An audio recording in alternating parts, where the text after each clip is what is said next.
नीतीश कुमार प्रधानमंत्री बने या ना बने, लेकिन उनके एक प्लान से राहुल गांधी का प्रधानमंत्री बनने का सपना टूट सकता है।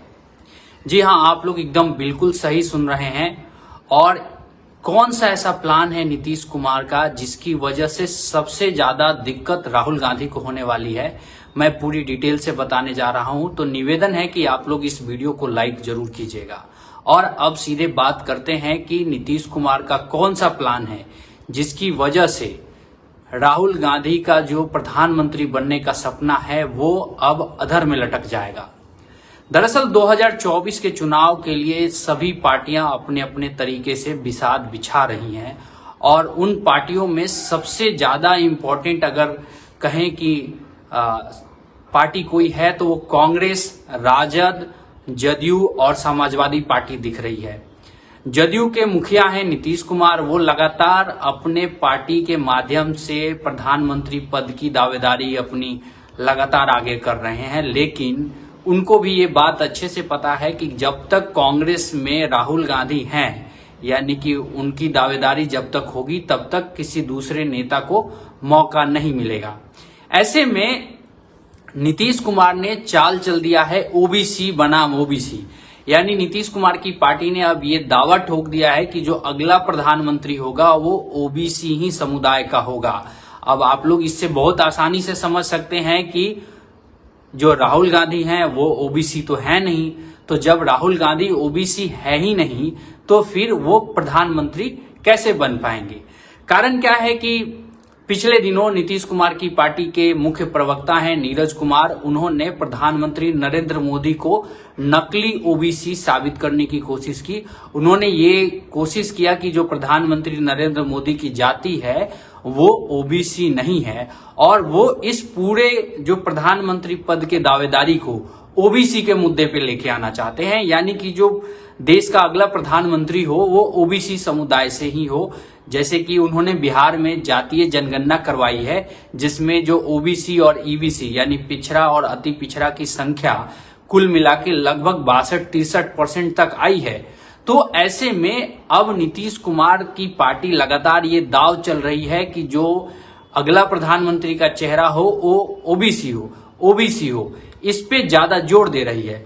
और जैसे ही इस बात पे जोर दिया जा रहा है तो उसका सबसे बड़ा नुकसान राहुल गांधी को ही हो रहा है, क्योंकि आप लोग को पता है राहुल गांधी ओबीसी है नहीं। राहुल गांधी तो अपने आप को ब्राह्मण कहते आए हैं, कश्मीरी पंडित बोलते आए हैं।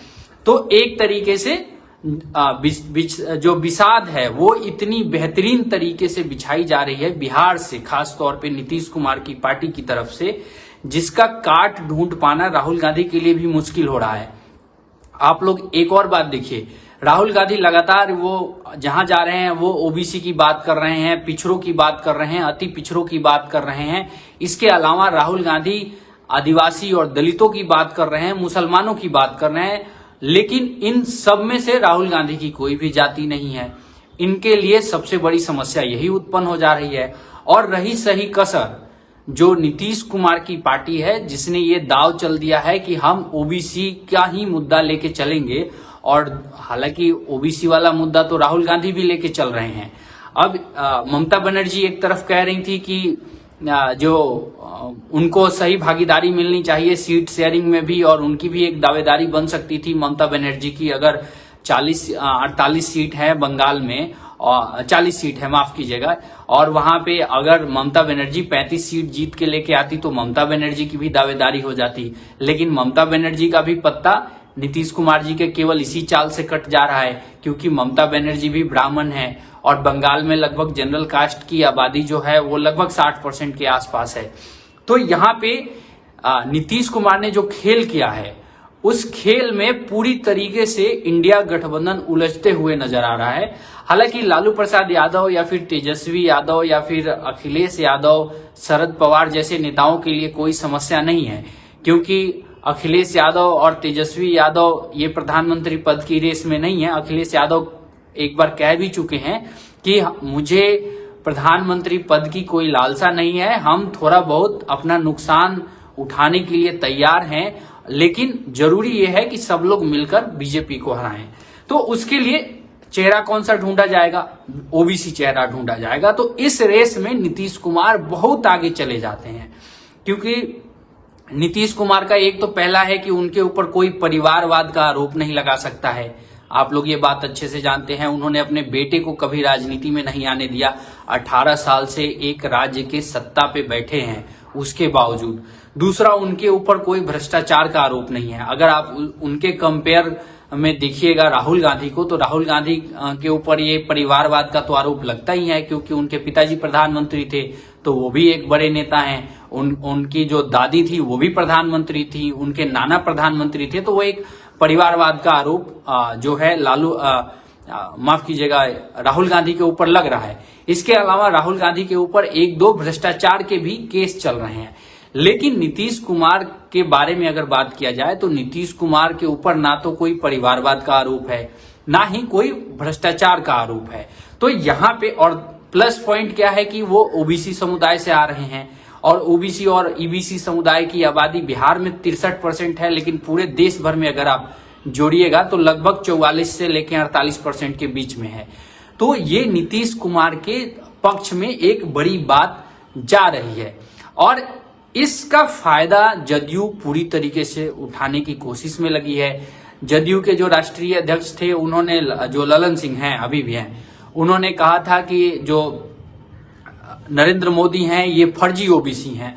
हालांकि फैक्ट ये है कि जो नरेंद्र मोदी की जाति जो है, घांची जाति है, वो तेली समुदाय के बराबर ही मानी जाती है। गुजरात में वो घांची जाति होती है, मोदी टाइटल लिखते हैं। यूपी और बिहार में आते हैं तो वो तेली समुदाय में होता है। उसको जो ओबीसी का दर्जा था वो नरेंद्र मोदी ने अपनी सरकार में नहीं दिया है, जैसा कि आरोप जदयू के लोग लगा रहे थे कि नरेंद्र मोदी ने खुद के शासनकाल में उनकी अपनी जाति को ओबीसी में शामिल किया है। दरअसल 1994 में छबील दास मेहता मुख्यमंत्री थे गुजरात के, और कांग्रेस उस समय राज्य की सत्ता में थी। उन्होंने जो ये घांची समुदाय है इसको ओबीसी का दर्जा दिया था, और बताया जाता है कि 2011 की जनगणना के अनुसार जो ये घांची समुदाय है, यानी मोदी जी की जो जाति है, जाति के लोगों की संख्या जो गुजरात में है वो लगभग 6% के आसपास है। तो अच्छा खासा वोट बैंक है, 6% काफी एक बड़ा वोट बैंक होता है। तो ये अब एक तरीके से जो पहले बीजेपी का प्रयास रहता है कि मामले को हिंदू और मुसलमान पर लेके जाए, अब जो है जदयू का प्रयास है कि वो मामले को कहां लेके आए, ओबीसी बनाम ओबीसी कर दे। और ओबीसी बनाम ओबीसी जैसे ही होगा तो वहां से जो राहुल गांधी हैं उनका रोल खत्म हो जाएगा, क्योंकि राहुल गांधी कश्मीरी ब्राह्मण खुद को बताते आए हैं। और अगर वैसे देखा जाए तो राहुल गांधी के बारे में ये कहा जा सकता है कि उनके दादा जो थे वो पारसी थे, और उनकी माँ जो है वो क्रिश्चियन थी, लेकिन उनके पिता जो हैं वो कश्मीरी ब्राह्मण, यानी जो हिंदू धर्म को फॉलो करते थे। तो ब्राह्मण ही माने जाएंगे, क्योंकि जाहिर सी बात है अगर पिता ब्राह्मण है तो बेटा भी ब्राह्मण ही होगा।